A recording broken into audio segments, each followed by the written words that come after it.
김현정의 뉴스 쇼.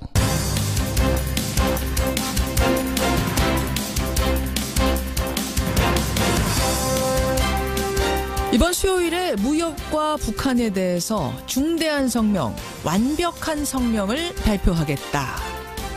아시아를 순방 중인 트럼프 대통령이 한 말입니다. 애청자 여러분 안녕하십니까?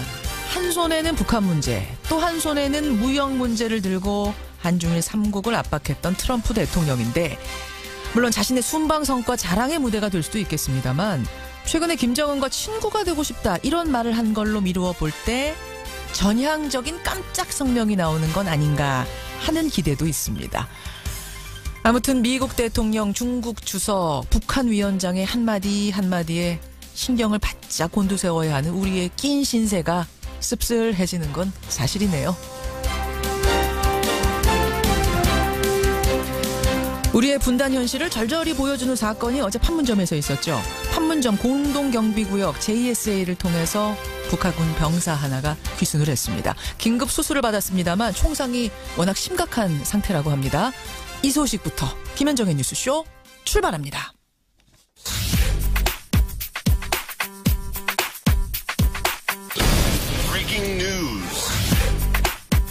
김현정의 뉴스쇼가 주목한 오늘의 포인트, 김정훈 기자 나와 있습니다. 어서 오세요, 김 기자. 네네.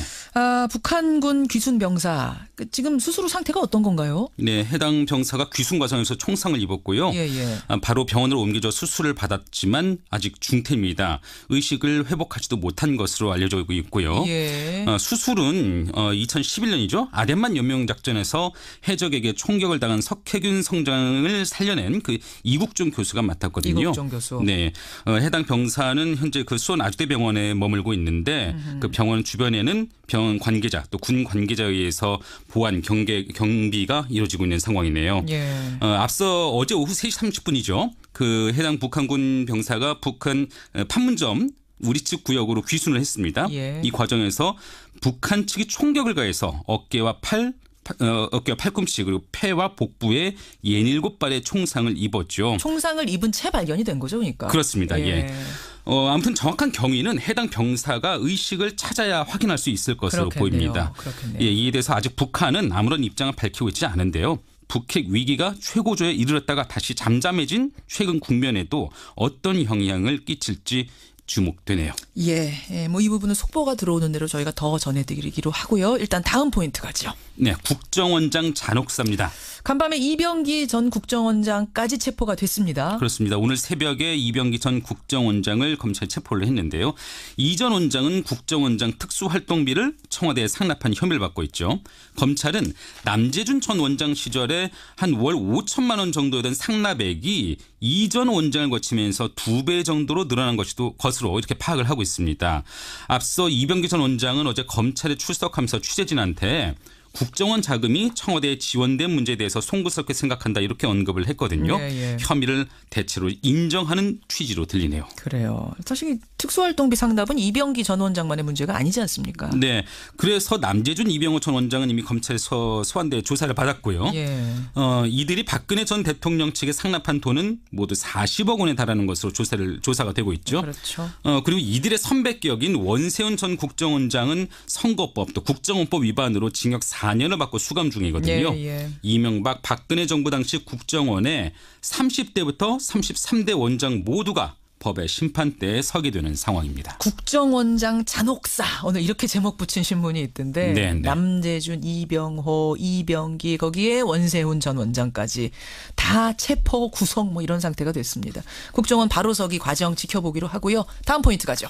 네, 유승민 안철수의 재회입니다. 바른정당의 신임 대표가 된 유승민 대표, 국민의당 안철수 대표를 만나는 거죠? 네, 유승민 의원이 어제 바른정당 대표로 선출됐는데 오늘 취임 인사차 안철수 국민의당 대표를 예방합니다. 하지만요, 단순히 만남으로만 볼 수 없는 게 양당의 연대 아니면 통합론의 정치권에 관심이 모아지고 있기 때문이거든요. 또 유승민 대표는 소속 의원들의 대거 탈당으로 또 안철수 대표는 호남권 민심 위반으로 위기에 처해 있지 않습니까? 그런 만큼 더 연대와 통합이 절실한 상황입니다. 오늘 공개회의여서 구체적인 입장이 나오기는 어려워도 두 사람의 발언 뉘앙스를 보면요. 앞으로의 방향을 읽을 수도 있을 것으로 보이네요. 2부에 뉴스닥 있어요. 네. 뉴스닥에서 이 얘기는 좀 더 나눠보도록 하죠. 김정은 기자 수고하셨습니다. 네. 이명박 전 대통령이 그제 출국 직전에 공항에서 한 작심 발언으로 정치권이 출렁거리고 있습니다. 적폐 청산이라는 명목으로 이것이 과연 감정풀이냐 정식 보복이냐. 이게 무슨 동네 잡범입니까? 나가서 내 결정했다고 밝히기. 예, 이명박 전 대통령의 목소리 또 이재호 대표의 목소리 여러분 차례로 들으셨습니다. 검찰의 수사가 감정풀이, 정치 보복이 아닌가 싶다. 이명박 전 대통령이 출국을 하면서 했던 그 발언이죠. 예, 문재인 정부의 적폐청산 수사를 한 3분 36초간 작심 비판을 했습니다. 그리고 이재호 늘푸른한국당 대표 최측근인데 어제 이 시간에 이명박 전 대통령의 입장을 추가로 설명을 했죠. 오늘은 이분의 입장을 들어보겠습니다. 2012년 MB비리 특위의 위원장으로 활동을 하면서 이른바 MB 저격수라는 별명이 붙었던 분이세요. 더불어민주당 박영선 의원 연결이 돼 있습니다. 박영선 의원님 안녕하세요. 네, 안녕하세요. 이명박 전 대통령이 그야말로 작심 발언을 했습니다. 적폐청산 수사는 감정풀이, 정치보복에 불과하다. 국론 분열만 야기할 뿐이다. 어떻게 들으셨습니까? 네, 아주 오랜만에 목소리를 듣게 된 그 현장이었는데요. 예. 그 맹자가 이런 이야기를 했죠. 부끄러움을 모르면 사람 같지 않다. 저는 이 이야기를 들으면서 이것을 네 글자의 고사성어로 표현하면 적반하장이고요. 예. 우리의 속담으로 이야기하면 도둑이 재발절이다. 도둑이 재발절이다. 네, 그렇게 표현할 수 있다고 생각합니다. 제가 이명박 후보 시절에 제 눈을 똑바로 쳐다보지 못하시겠죠? 라고 이야기한 적이 있습니다. 예. 저는 지금 이명박 전 대통령이 국민을 똑바로 바라보지 못하고 있다라고 생각을 하고요. 이 이명박 대통령의 발언 속에 보면 예. 자신이 대통령 재임 시절에 했던 경험에서 나오는 이야기들이다라고 저는 생각이 됩니다. 뭐 예를 들어서 예. 적폐는 감정풀이다. 음흠. 본인이 광우병 그 집회에 감정풀이를 했었고요. 정치보복에 불과하다라는 것은 노무현 대통령에게 이미 본인이 정치보복을 했죠. 또 국론 분열만 야기시킨다. 이거는 댓글로 이미 이제 국론을 분열을 시켰습니다. 그러니까 예. 국가 안보를 위해서 써야 될 세금을 정권의 안위를 위해서 썼으니까요. 예. 그렇기 때문에 이 이야기는 제가 보기에는 도둑이 재발절여서 마지막으로 이렇게 왜 그 도둑이 움찔하면서 하는 그런 어떤 이야기가 아닐까 저는 그렇게 생각합니다. 움찔하면서 마지막 최후의 발악 뭐 이런 느낌이라고 보셨어요? 네. 근데 어제 이명박 전 대통령 그제군요. 이명박 전 대통령이 말을 한 후에 이동관 전 청와대 대변인이 이어서 추가 설명을 하면서 이런 말을 했습니다. 네. 군사이버서와 국정원에서 단 댓글이라는 거를 재판을 해보니까 예. 그중에 고작 0.9%만 정치 개입 댓글이었다. 네. 그중에서도 절반만 법원이 받아들였다. 0.45%의 진실이다. 그런데 그 0.45%를 가지고 그걸 대통령이 지시했느니 뭐니 지금 뭐 검찰에 소환되느니 이런 얘기를 하는 건 이거는 과잉이다. 라는 지적이었는데요. 법 위반을 그런 어떤 퍼센트 비율로 판단할 수 있는 문제는 아니지 않습니까? 예를 들면 예. 단 한 건만을 위반을 했더라도 그것의 경중에 따라서 형량이 결정되듯이 예. 그런 어떤 그 이동관 대변인의 그 뭐 설명, 추가 설명 이것은 뭐 그냥 그 곁다리의 뭐 그냥 행위였다라는 저는 그런 형식적인 행위 뭐 그 당시에 대변인이었으니까요. 예. 그런 거죠. 별로 이렇게 무게를 둘 수 있는 발언은 아니었다고 생각합니다. 0.45가 아니라 0.01%였다고 하더라도 그렇습니다. 그것이 전대미문의 이런 무거운 사건이라면 그것에 책임을 지는 것이 전 대통령으로서의 뭐 임무 아니겠느냐. 그렇죠. 그것이 이제 법적인 해석이 될 수 있고요. 이것을 좀 더 정치적으로 해석한다면 예. 그 당시 재판과 수사가 과연 공정했느냐 이런 부분에 대한 그것도? 이제 그 물음도 충분히 할 수 있는 그런 것이라고 생각합니다. 근데 이 부분에 대해서는 어제 이 시간에 출연한 이재호 대표도 비슷한 얘기를 했어요. 뭐냐면 네. 김관진 당시 장관이 대통령에게 보고하고 지시받았다 이렇게 지금 자백을 했다고 하지 않습니까? 네, 진술했다고. 네. 근데 이 진술을 한 건 대북 사이버전을 해도 되겠습니까? 라고 이 대통령한테 물었더니 대통령이 하라고 했겠지 않느냐. 네. 그걸 가지고 지금 보고하고 지시받았다라고 하는 거지. 이런 정치 개입 댓글을 달아도 되겠습니까? 라고 물은 것에 대해서 그렇게 하라라고 지시했다는 얘기는 아닐 거다. 어떻게 생각하세요? 저는 이 말 자체가 이게 그 팩트에 근거한 이야기가 아니다라고 첫째 보고 있고요. 왜냐하면 대북 사이버전은 하게 돼 있습니다. 예. 그런데 그것을 굳이 대통령한테 대북 사이버전을 해도 되겠습니까라고 질문했다는 것 자체가 이게 어불성설이다. 저는 그렇게 보고 있습니다. 아마 증원에 대한 얘기인 것 같아요. 인원을 늘려도 되겠습니까라고 물었더니 이제 그렇게 하라고 했을 거다. 그걸 가지고 지금 김관진 장관이 얘기하는 거다. 그 당시에 대북 사이버전과 관련된 증원은 그게 그 국회에서 예산 과정에서 결정되는 것이지 대통령에게 보고할 사항은 아니었습니다. 그 사이버 그와 관련된 그 예산이 그때 처음 들어갔거든요. 그러니까 이명박 정부 시절에 좀 더 증액해서. 그래서 이것은 대통령에게 보고할 사항이 아니었고요. 특히 이제 제가 생각하기에는 이 대북 사이버전을 해도 되겠습니까라고 대통령에게 만약에 실질적으로 정말로 보고를 했다고 하면 이분들은 대북 사이버전을 한 게 아니고 실제로 대한민국 국민을 상대로 댓글을 달지 않았습니까? 그러니까 그 총뿌리를 어디로 겨누고 있었느냐라는 또 그러한 부분에 대한 그 비판도 저는 달게 받아야 된다라고 생각하고 있습니다. 국가 예산이라는 것이 북한과 관련된 국가의 안보를 지키기 위한 예산이지 대국민을 상대로 해서 댓글 부대를 운영해서 정권의 안위를 지키려고 세금을 쓰라고 국회가 승인해 준 것은 아니거든요. 물론이죠. 물론이죠. 근데 이재호 대표는 이런 얘기가 있어요. 지금 검찰에서 조사를 할 거다라는 얘기가 많이 나오는데 아마 소환 조사를 할 거다라는 얘기가 나오는데 죄도 없는 사람을 권력의 힘으로 잡아가려고 하는 건 이거 불공정 특권이다. 이명박 전 대통령이 무슨 잡범이냐 이런 불쾌함을 토로했는데 이걸 듣고는 어떠셨어요? 그거는 스스로 그런 자범이라는 단어를 쓴다는 거가 스스로 자기 자신들에 대한 어떤 가치를 그만큼 하락시키는 일인데요. 검찰은 아마 법과 원칙에 따를 것이라고 저는 생각합니다. 그리고 전직 대통령에 대한 소환이기 때문에 더 신중을 기할 것이고요. 네. 소환돼야 된다고 보세요. 어떠세요? 이 정도 사안이면은 전직 대통령인데. 뭐 예를 들면 검찰이 새로운 그 추가적인 어떤 사실을 발견한 것이 증거가 확보가 됐다면 그것은 당연히 소환을 해야 되겠죠. 법에 따라서. 전직 대통령이라도. 그렇습니다. 왜냐하면 지금 뭐 여러 가지 새로운 사실들이 많이 나오고 있기 때문에 저는 여기에 대한 그 소명이 반드시 필요하다라고 저는 보고 있습니다. 알겠습니다. 근데 박 의원께서 최근에 이런 말씀하셨더라고요. 이명박 전 대통령이 박근혜 전 대통령보다 더 나쁜 일을 많이 했다. 아주 지능적으로 했다. 이런 말씀하셨죠. 네, 그렇습니다. 국가의 근간을 흔드는 일들을 너무 많이 했죠. 뭐 예를 들면 청와대 내에서 민간인 사찰을 해놓고 그 민간인 사찰한 자료를 다 없애버렸다든가 예를 들면 민정수석실에서 그래서 아마 전직 법무부 장관들이 지금 굉장히 조용하게 있지 않습니까? 이 법무부 장관들이 상당히 굉장히 떨고 있을 거라고 저는 생각하고요. 왜요? 법을 많이 어겼으니까요. 국가의 근간을 흔드는 일들을 본인들이 직접 알면서 묵인했거나 아니면 뭐 그것을 그 넌지시 뭐 그냥 이렇게 통과시켰다는 그런 그 일들을 했기 때문에 실제로 저는 굉장히 많이 떨고 있을 거라고 생각하고 사석에서 우리가 감옥 갈지도 모른다는 이야기를 하고 계신다는 이야기를 제가 들은 바 있습니다. 이명박 정권 당시 법무부 장관들끼리 만나면? 그렇습니다.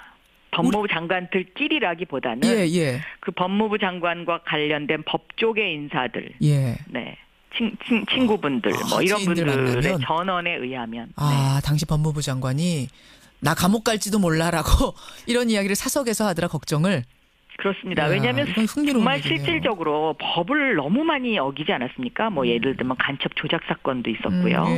또 이 지금 국정원의 이 지금 일어나는 그 각종 일들 이런 것에 씨앗을 제공한 정권이죠. 알겠습니다. 알겠습니다. 제가 사실 이 질문을 왜 드렸냐면은 지능적이란 말씀하셨잖아요. 박 의원이. 정두원 전 의원 이분은 MB의 최측근이었다 결별을 한 분인데 이분이 어떤 얘기를 했냐면 MB는 흔적을 남기지 않는 사람이다. 검찰 수사가 쉽지 않을 거다라는 얘기를 했습니다. 저도 그렇게 생각합니다. 왜냐하면 대통령이 되기 전부터 이미 전과 기록이 굉장히 많으신 분이었지 않습니까? 그래서 검찰 수사에 어떻게 대응해야 되는지에 대한 경험치를 갖고 계신 분이기 때문에 이런 부분에 대해서 굉장히 많이 철저하게 대비를 했을 거다라고 생각을 하고 있습니다.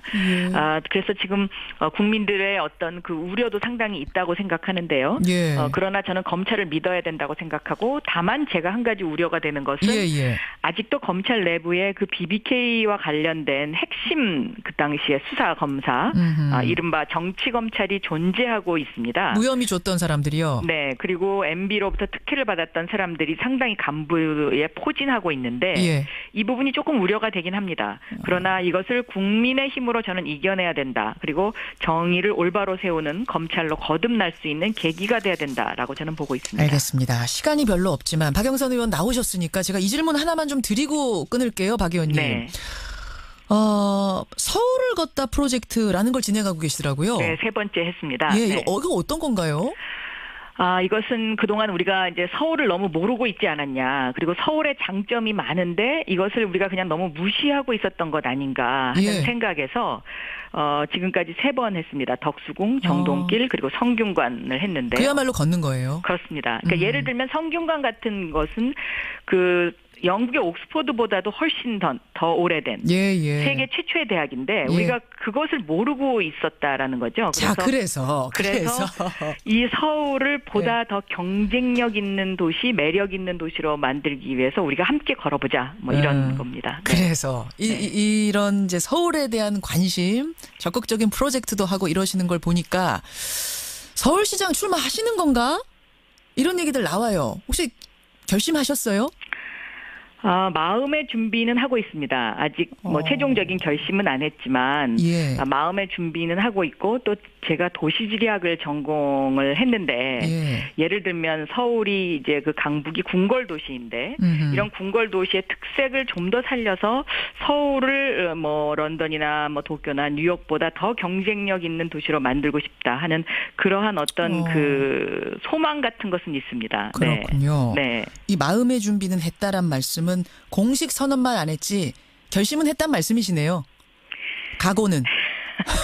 지금 각오를 위해서 한 걸음 한 걸음 다가가고 있습니다. 네. 여기까지 확인을 하죠. 네. 박영선 의원 고맙습니다. 네, 감사합니다. 더불어민주당 박영선 의원이었습니다.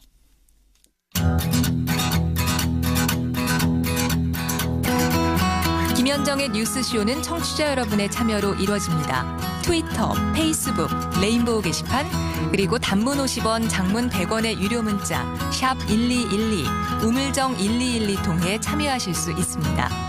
김현정의 뉴스쇼, 여러분과 함께 만듭니다. 김성환의 행간 시사평론가 김성환 씨 나오셨습니다. 어서 오십시오. 네, 안녕하세요. 어제 저희가 이재호 대표 인터뷰 들은 다음에 MB가 무슨 잡범입니까? 이 얘기가 화제가 될 것 같다 했는데 어제 하루 종일 대단했어요. 저도 인터넷 뉴스를 여러 번 봤습니다. 대단했어요. 근데 여러분들이 달아주신 댓글들이 인터넷상의 댓글들이 더 대단하더라고요. 그러니까 참 기발한 해석들 많이 하시죠. 제가 방송을 하기도 하지만요. 국민이 역시 제일 똑똑합니다. 다 시사평론가들이세요. 네, 맞아요. 반성하세요, 김성환. 알겠습니다.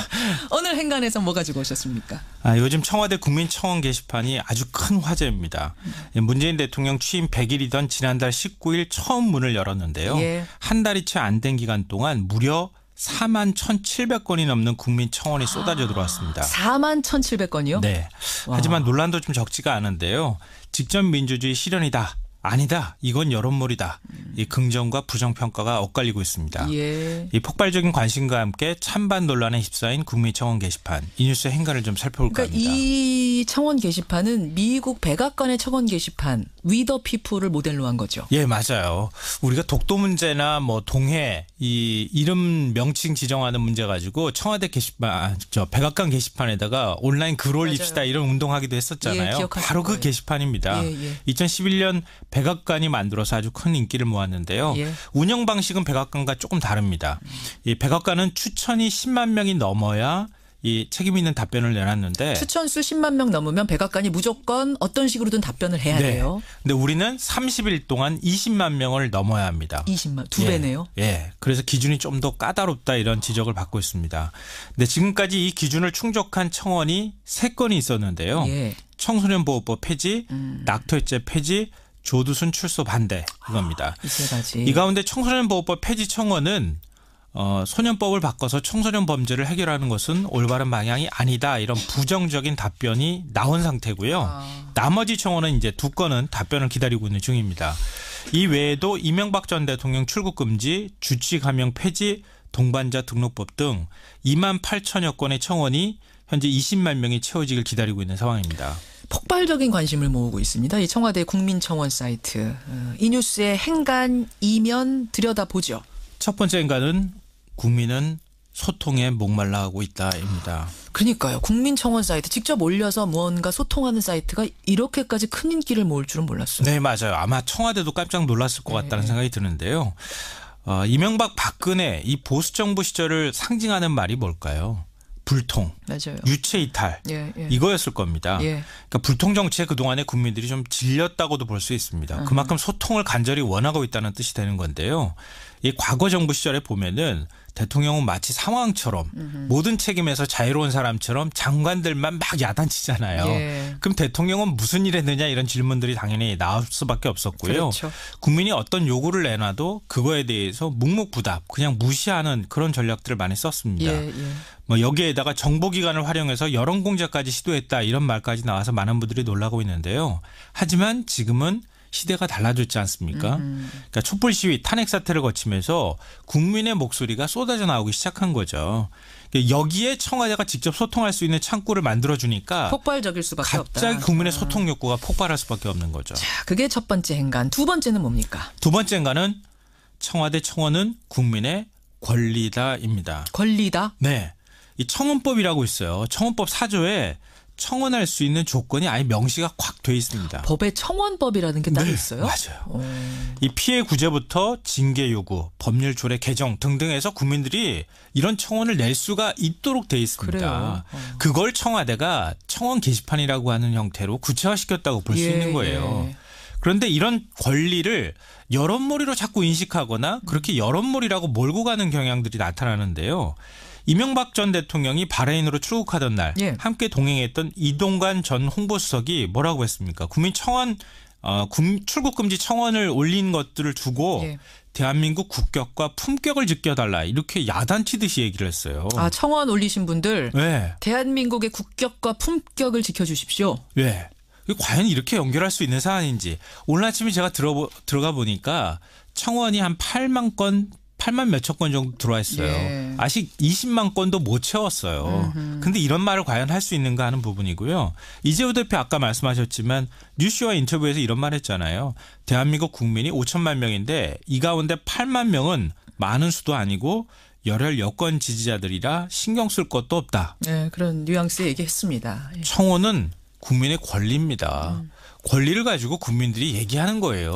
그게 설사 일부 뭐 정치적 성향을 갖고 있는 사람들이 의견을 냈다 하더라도 그것 또한 국민의 권리를 행사하는 겁니다. 그렇죠. 그걸 그렇게 정치적으로 몰아가기 식으로 얘기하면 국민들이 할 말이 없는 거죠. 무조건 폄하해서는 안 돼. 그게 사실 그게 불통의 시작인 거잖아요. 네, 그럼요. 청원 게시판은 국민 여론의 용광로 같은 거라고 생각하면 될 것 같습니다. 마지막 행간은 뭡니까? 마지막 세 번째 행간은 국민도 청원하면 모두 이뤄질 거라 생각하진 않는다입니다. 올리면서도. 네, 그럼요. 이게 설마 될까라는 생각을 하면서도 일단 우리의 뜻이니까 표현해보자 뭐 이런 건가요? 그렇죠. 표현하고 더 중요한 것은 뭐냐 하면은 자신의 의견에 사람들이 동조해 주길 바라는 거예요. 아하. 공감을 얻길 바라는 거죠. 그러니까 이 대중이 보면은요 굉장히 현명해요. 아, 그럼요. 그러니까 아니다 싶은 것은 알아서 그 수만 건이 올라와도 알아서 도태가 되고. 그렇죠. 이게 진짜 괜찮다 싶은 것은 모여서 어느새 10만 건, 20만 건 되더라고요. 그게 바로 공론장이라고 하는 거죠.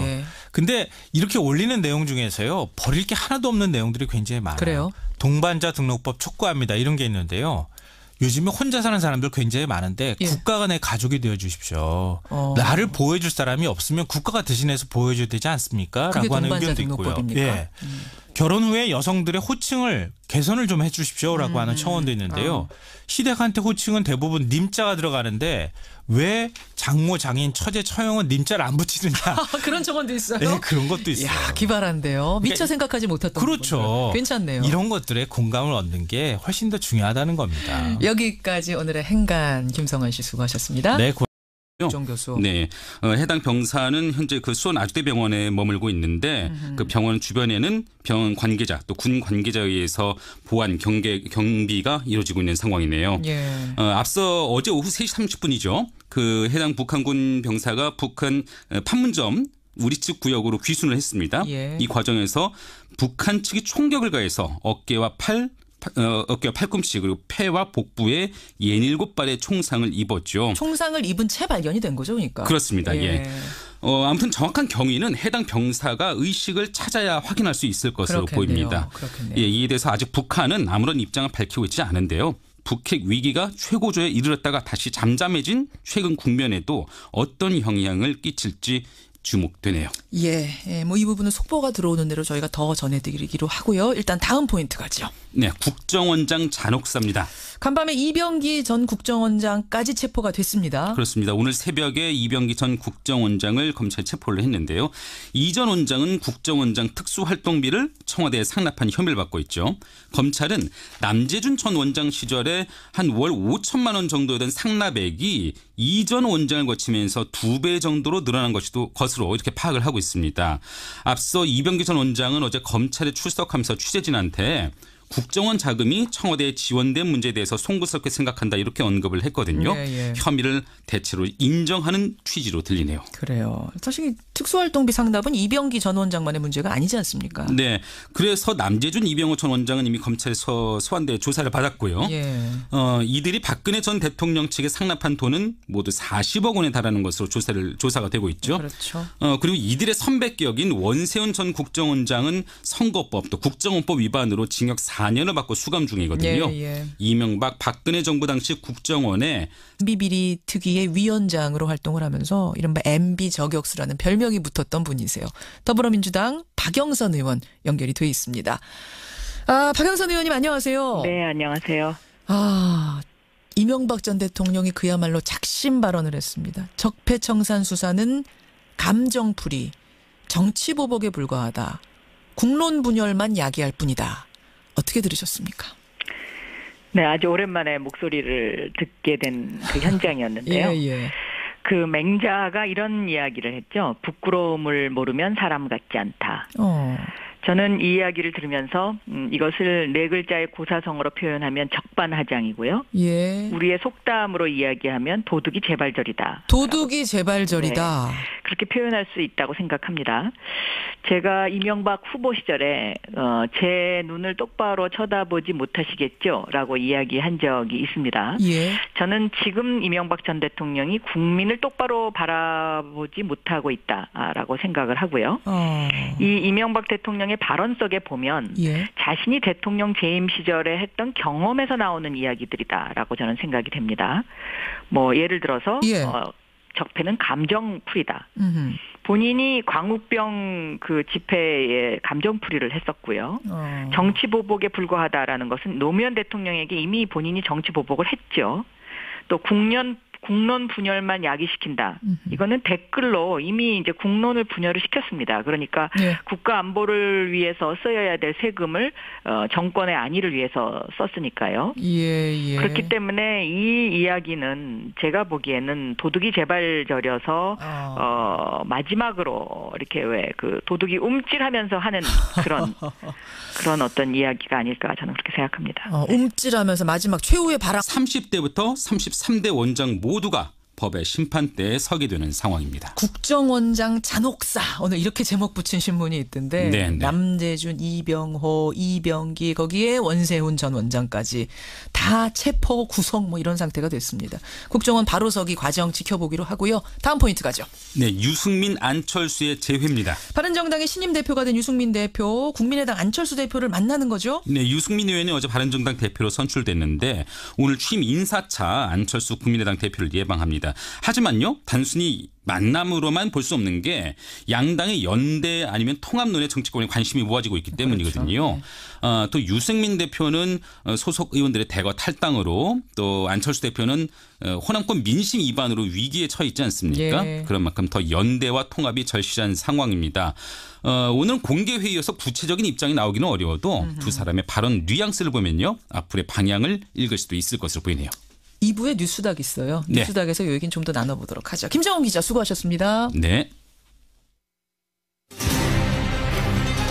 이명박 전 대통령이 그제 출국 직전에 공항에서 한 작심 발언으로 정치권이 출렁거리고 있습니다. 적폐 청산이라는 명목으로 이것이 과연 감정풀이냐 정치 보복이냐. 이게 무슨 동네 잡범입니까? 나가서 내 결정했다고 밝히기. 예, 이명박 전 대통령의 목소리 또 이재호 대표의 목소리 여러분 차례로 들으셨습니다. 검찰의 수사가 감정풀이, 정치 보복이 아닌가 싶다. 이명박 전 대통령이 출국을 하면서 했던 그 발언이죠. 예, 문재인 정부의 적폐청산 수사를 한 3분 36초간 작심 비판을 했습니다. 그리고 이재호 늘푸른한국당 대표 최측근인데 어제 이 시간에 이명박 전 대통령의 입장을 추가로 설명을 했죠. 오늘은 이분의 입장을 들어보겠습니다. 2012년 김현정의 뉴스 쇼.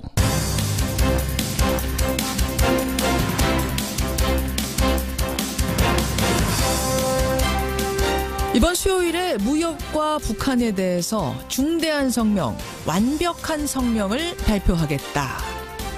아시아를 순방 중인 트럼프 대통령이 한 말입니다. 애청자 여러분 안녕하십니까? 한 손에는 북한 문제, 또 한 손에는 무역 문제를 들고 한중일 3국을 압박했던 트럼프 대통령인데 물론 자신의 순방 성과 자랑의 무대가 될 수도 있겠습니다만 최근에 김정은과 친구가 되고 싶다 이런 말을 한 걸로 미루어 볼 때 전향적인 깜짝 성명이 나오는 건 아닌가 하는 기대도 있습니다. 아무튼 미국 대통령, 중국 주석, 북한 위원장의 한마디 한마디에 신경을 바짝 곤두세워야 하는 우리의 낀 신세가 씁쓸해지는 건 사실이네요. 우리의 분단 현실을 절절히 보여주는 사건이 어제 판문점에서 있었죠. 판문점 공동경비구역 JSA를 통해서 북한군 병사 하나가 귀순을 했습니다. 긴급 수술을 받았습니다만 총상이 워낙 심각한 상태라고 합니다. 이 소식부터 김현정의 뉴스쇼 출발합니다.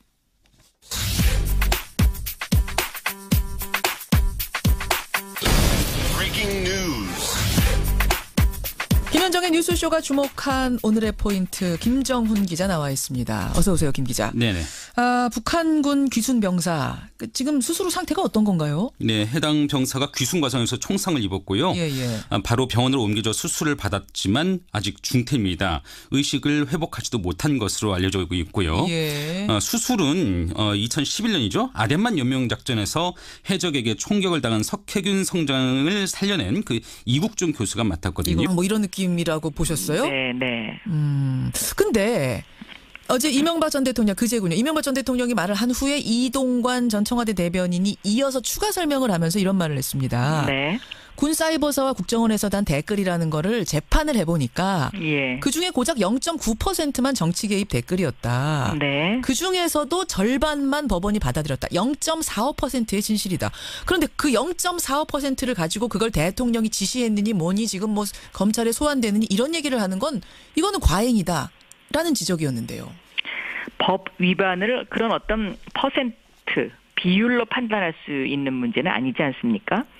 예를 들면 예. 단 한 건만을 위반을 했더라도 그것의 경중에 따라서 형량이 결정되듯이 예. 그런 어떤 그 이동관 대변인의 그 뭐 설명, 추가 설명 이것은 뭐 그냥 그 곁다리의 뭐 그냥 행위였다라는 저는 그런 형식적인 행위 뭐 그 당시에 대변인이었으니까요. 예.